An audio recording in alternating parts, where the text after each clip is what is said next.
Hi everyone, it's Kim here. Welcome back and thanks so much for being here. Welcome to all the new mums, dads and carers. It's great to have you here. So from the time I first asked parents and carers what information or topics they would like covered, the issue of tongue ties has kept coming up. So I thought it was about time I covered this for you. So as you may know, the issue of tongue tie and lip tie is really controversial, so I won't actually go through the controversy, but I'll actually cover information that shows you what to look for and actually where to go for help and what sort of help you may consider. Okay, so the diagnosis of tongue tie and the assessment of it is actually quite complicated. Okay, so there needs to be a really thorough history of how the baby has fed since birth. There also needs to be an observation feed done in front of the health professional who you choose, and I'll run through who that might be in a little while, and an assessment of the feed and the baby's latch.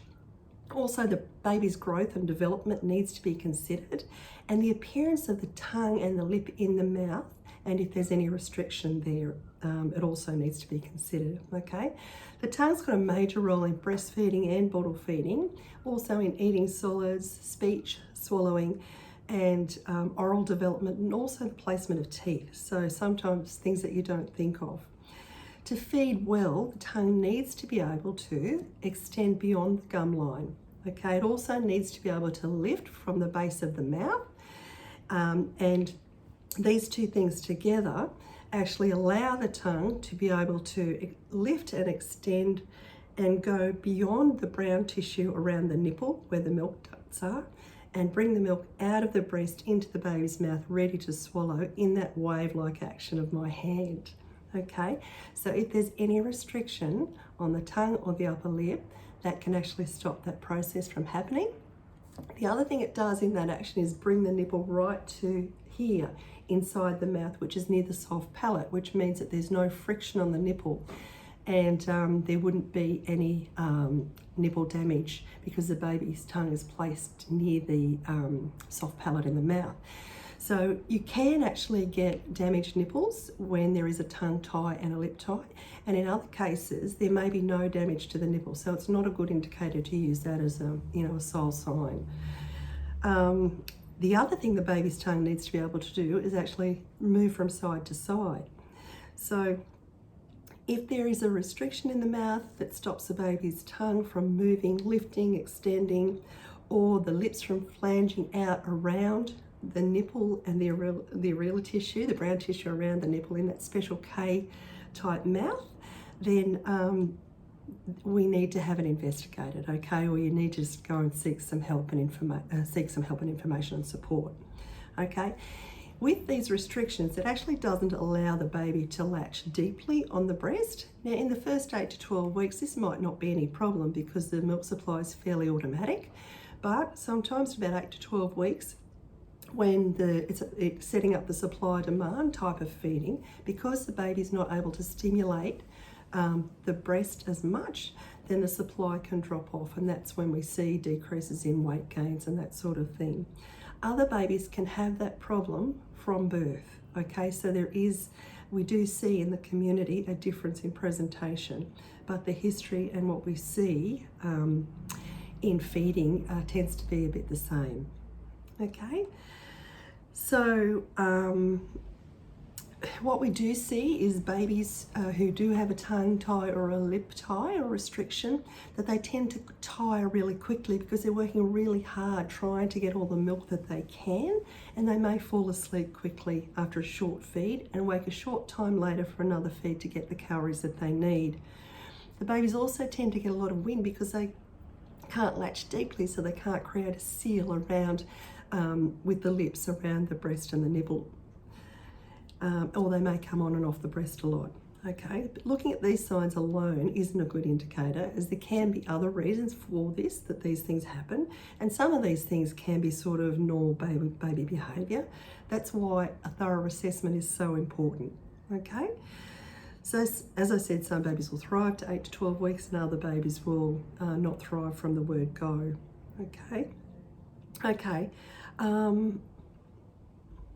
If you actually feel that your baby isn't latching deeply or feeding well, or you're is having difficulty taking bottles, your first point of contact could be a midwife or a child health nurse.